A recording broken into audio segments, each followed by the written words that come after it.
Яг цээж нүцгэн гарахтаа бол айж жоохон имэйлтэл байсан. Юу гэх бол тий ганц нэг залуучууд бол муусалтай. Тэд нар бол ороод харсан жоохон тарган залуучууд байсан. Тэг эмгтээчүүд нь магтаал ирчүүд нь муулж байсан. Ерөн зөв тоглоомч хөө.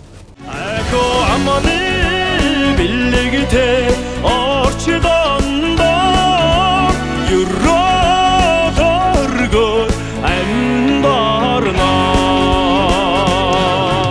Одоо нийтийн дуугээ байж тээ тий. Биднээс өмнө байсан. Биднээс хойш ч байна. Энэ бол яг тодорхой цаг хугацааны нөгөө циклийн дагуу бас нэг альва юмд уналт босолт гэж байгаа тий. Миний харж байгаагаар бол яг одоогийн нөхцөл байдал бол нийтийн дуу одоо үйл ялэг баг зэргийн шинжилэл хэрэгтэй гэж харагдсан байхгүй. Гэхдээ яг манайх чинь тэр дээдэргүй энэ ай шүлэг хөгжим ингээд ард түмний чихэнд хоногдсон юм чинь нийтийн дуу хөгжөөд рок поп болохгүй. Хип хоп болохгүй.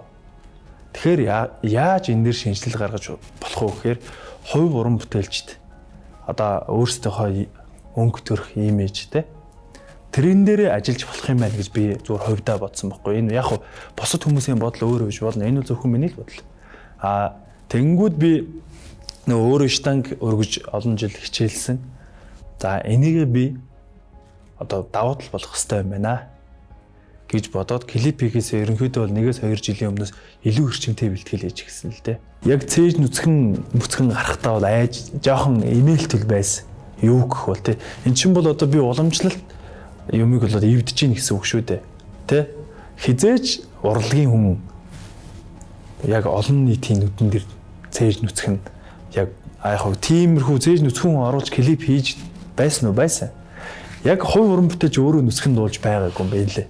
Цоолын дуу гэхээр л хөдөө те мал дээр сайхан моригтлол ингээл хажууд нь цогсож ихгүйгээр яагаад хувь уран бүтээлч нь өөрөө тэр Холливуудын жүжигч шиг гоё бие хаагаа авч явж болохгүй гэдэг бас юмыг монголчууд бас мэдрээд байна уу гэж би харсан. Тэгвэл ер нь бол яг айхтар муулж байгаа юм бол баг байсан. Ганц нэг залуучууд бол муусалтай. Тэд нар бол ороод харсан жоохон тарган залуучууд байсан. Тэг эмгтээчүүд нь магтаал ирчүүд нь муулж байсан. Ерөн зөв тоглоомч хөө. Тэ. Тэрийг үл яах вэ тэгэл бүх юм хоёр талтай юм чинь тэ. Бүгдээрээ л гүзээгөө унжуулаад тарган байж их хэвээр юм.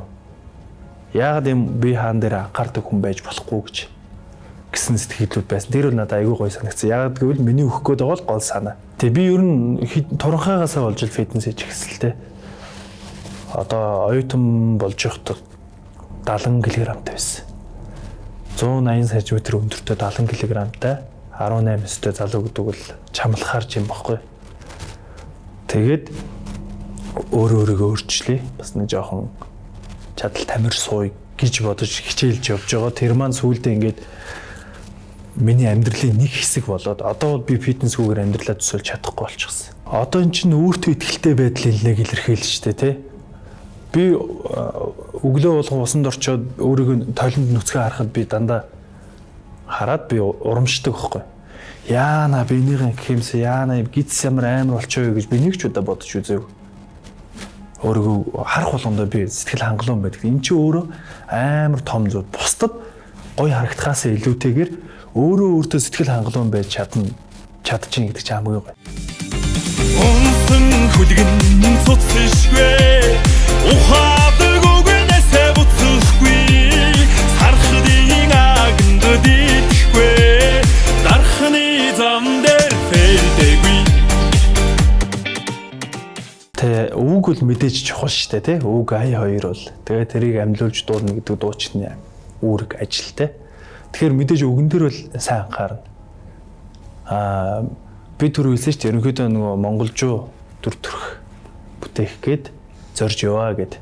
Тэгэхээр ерөнхийдөө одоо уран бүтээл дээрээ одоо хийж байгаа цаашлаад хийх уран бүтээлүүд дээр бол илүү монгол ахуйтайгаа ойртох үз.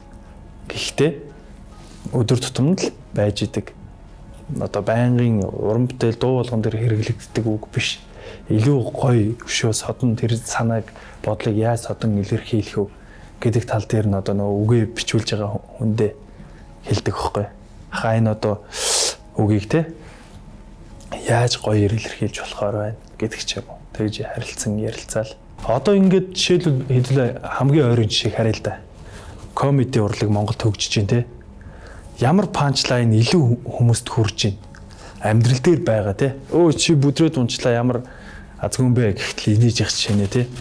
Америкт Will Smith бүдрээд унжээ гэхэд хин ч инехгүй шүү дээ. Яг тэгвэл тэр бидний амьдралаас хол байна. Яг одоогийн уран бүтээлүүд ч гэсэн илүү амьдралтай ойрхон үгтэй байвал хүн хүлээж авах нь илүү юм уу гэж би бодсон байхгүй. Сархтын агент дийлдэггүй, дархны зам дээр фейлдэггүй. Одоо фейл гэдэг үг бол одоо монгол хэлшгэл нэвтэрчлээ шүү дээ манайханд тий. Тэгэхээр энэ маань одоо дархны зам ашиглалтанд орохгүй хэдэн жил болов. Хэдэн хүн машиныхаа дугуйг хагалж тэнд фейлдэв. Тэнгүүд яг хөө тэрийг ёгт маягаар тий сархтын агент дийлдэггүй, дархны зам дээр фейлдэг. Дархны зам хэдэн жил ашиглалтанд орохгүй хичнээн шавар шавхатад байсан. Би үл тэнд ямар ч асуудал вэ гэсэн одоо ёгтл юм да. Бацхгүй ч хөхийг бол бацнаа хоёрын хооронд амьдрахгүй дээ. Харсан болгондоо хандраад байдаггүй хорн гарсан азрах ирчүүд. Төврөг амар багтхан чэшээ тий. Гэхдээ ерөнхийдөө бол миний ойр тойрны одоо намайг сойс тугаас мэддэг хүмүүс нь мэдгэл баг. Миний хувь яг баримталдаг бол би л ер нь л арх тарснаас 100% хол байдаг. За арх уухгүй, худлаа ярихгүй, хулгай хийхгүй амьдрахад хүний амьдрал за яг нэг тий хүссэн болгоно аваад торгонд хөлбөрч тосоор гүйлгэн гэдэг шиг тийм биш юм а гэхэд бас ямар ч хэл байсан буруу замаар орохгүй байх гэдэг баримтлалыг ер нь барьж яваа.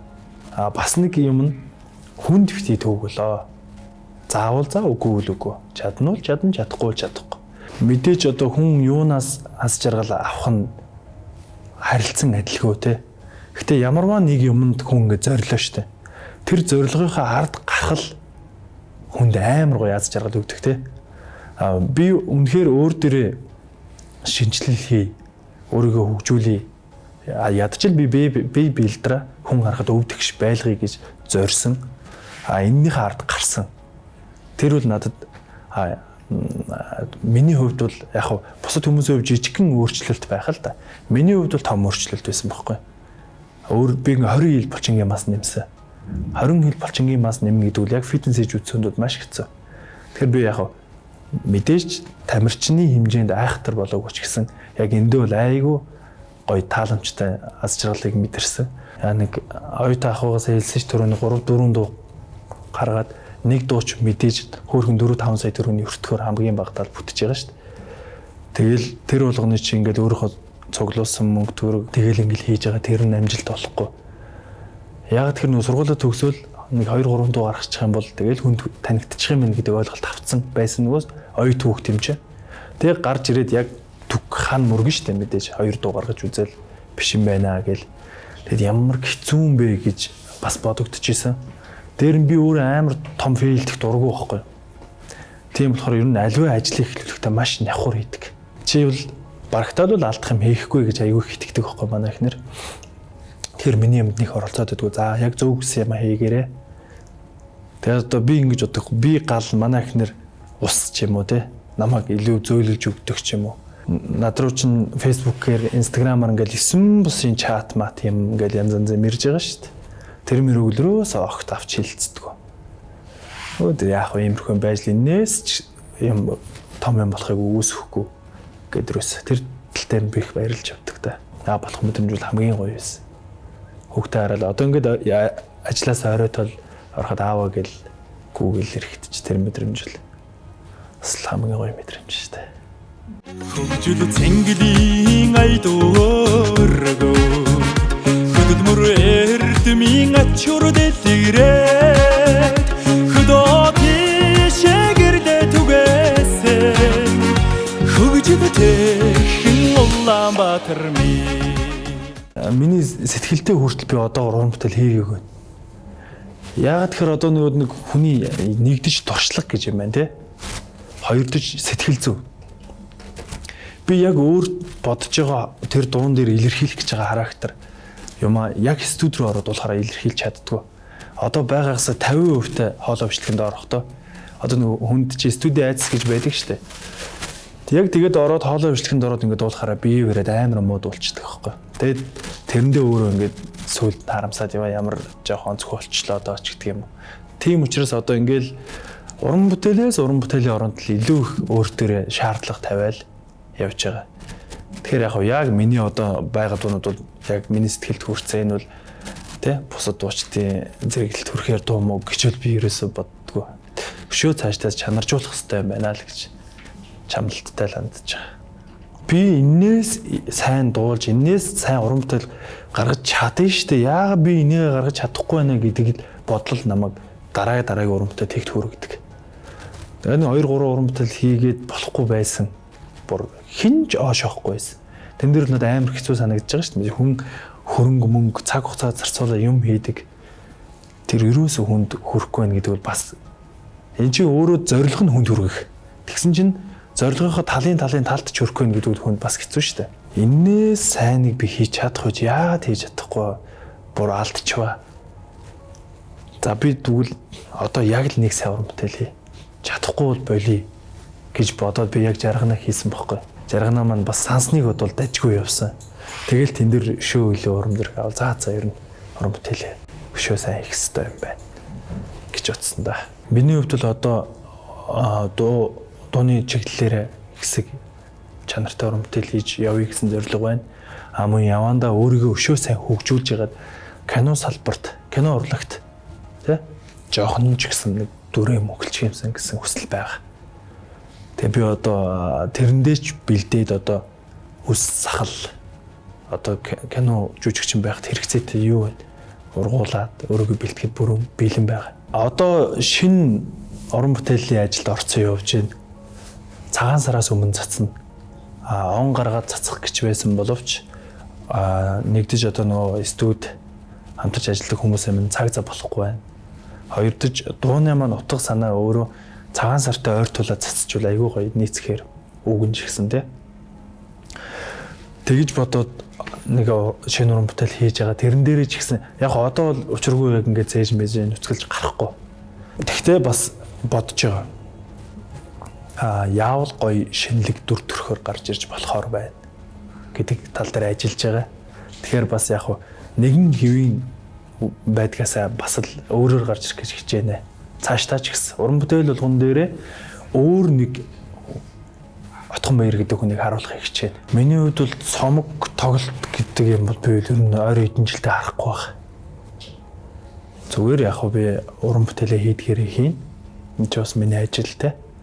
Одоо нэг учиргүй 24 оны намар тоглоно гэж хүмүүс төлөвлөгөө гаргаад одоо ингээл явдаг штэ. Тэр бол магадгүй зөв байх. Миний хувьд бол тийм юм байхгүй. Цомогч тэр тоглолтчор тэр ойрын хугацаанд бол бодсон төлөвсөн юм байхгүй.